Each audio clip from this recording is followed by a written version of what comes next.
Anyone that has a camper knows this is the worst part about having a camper. Well, this part sucks. It definitely sucks. But it's not the worst part. The worst part has to be the electrical systems on RVs and campers. I know almost nothing about campers and how the electrical system works. So this is mine.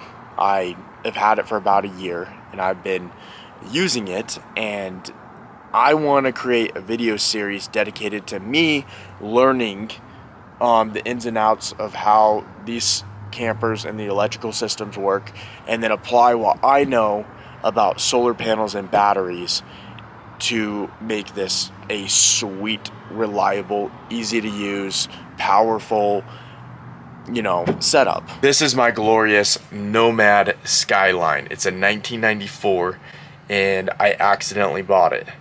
The story behind this is I was doing a repair job for this old guy and it was nasty. His roof had like 3 layers of shingles. The shingles were painted over to try to make them last longer, and he had solar panels, and it was an old system, over 10 years old. I was subcontracted by the roofer to remove the solar panel system, inspect it, refurbish it, and get it reinstalled on the new roof. Anyway, reading between the lines here, essentially I got the panels off, a roofer came out, full resheet, change orders, job became a lot more expensive. I noticed that this beauty right here was for sale in the customer's driveway when I came back to do my work.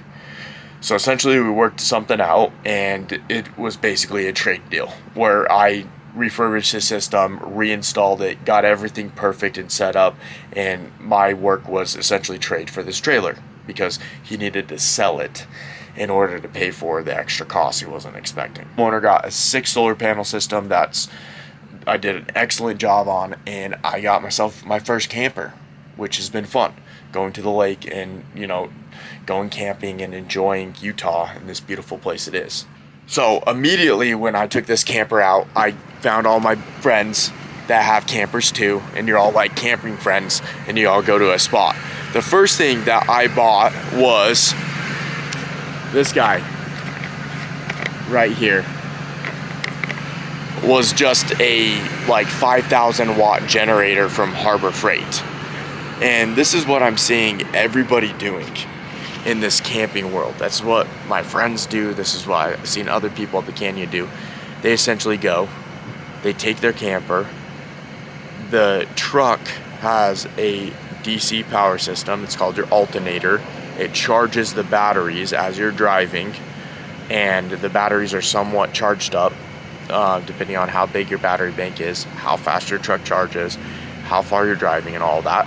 You park your camper, and then you have lights and some things, maybe your fridge is still going and stuff like that. And then at nighttime, everyone wheels out their generators, fires up loud generators, charges their batteries back up to top them off, maybe cools down the camper, run the microwave, make dinner, whatever you're doing, then kill the generator and go to sleep. And I've done winter camping and summer camping, and it's kind of the same thing. In the wintertime, a lot of my friends' batteries, they would drain and die during the middle of the night, and you'd have to get up, get out, start your generator, heat your trailer back up, top off your batteries, kill the generator, go back to sleep, that whole pain in the butt. And then in the summertime, when it's too hot, then you just really end up running your generator like all night long. Everyone's just running generators in a beautiful spot in the Uinta Mountains in Utah. We got, a bunch of generators just running all night. It just didn't make any sense to me, although it works. Generators are cheap. The fuel's inexpensive. Maintenance seems like they've been easy so far, and you got a microwave running off a noisy ass generator. I actually got to run into the dump station real quick because I just got back from Strawberry Reservoir. So I'm gonna go take care of that part and not let you guys watch that because I'm sure nobody wants to. Anyway, okay, I'll be right back. Well, that was fun.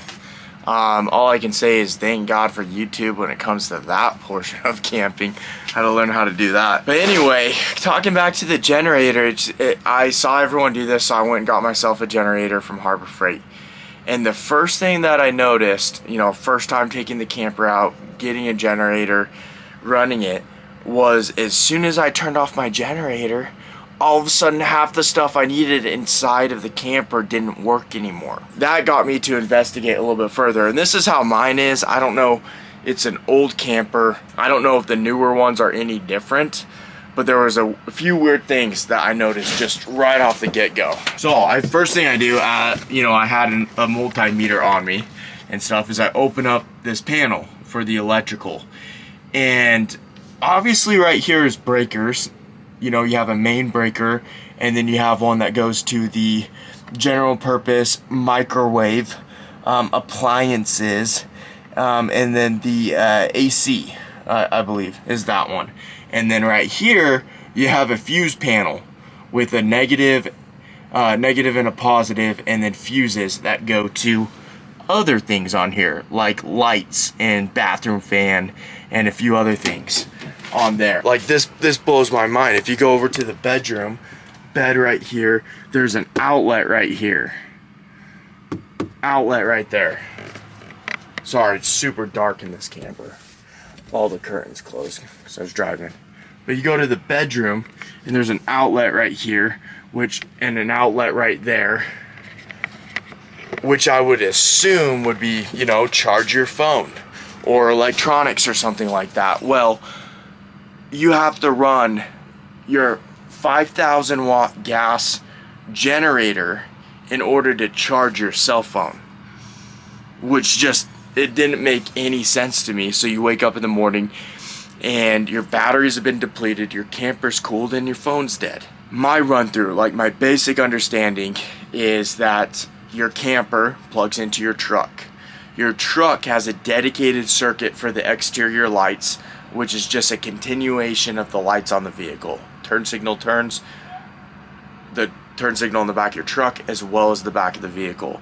And then when your headlights come on, your lights come on. That's completely isolated and dedicated as a lighting circuit for a trailer. Then you also have a charging that comes from your truck, which, if you don't, like, from what I understand, is you have an alternator. That alternator is belt driven on your engine, and anytime your battery voltage drops below, like, say 13 volts, it kicks on and it charges it up to a little over 14 volts. And that circuit right there is also connected to your camper, so in theory, your truck would charge the batteries on your camper as well, even though that's like it's literally just giving 5 to 15 amps to your batteries, which at 12 volts isn't that much depending on the size of your battery system. So basically what I'm saying is that if you have small batteries, it'll probably charge it up. If you have big batteries, it's not going to charge it up depending on how far your drive is. Then when you disconnect your camper,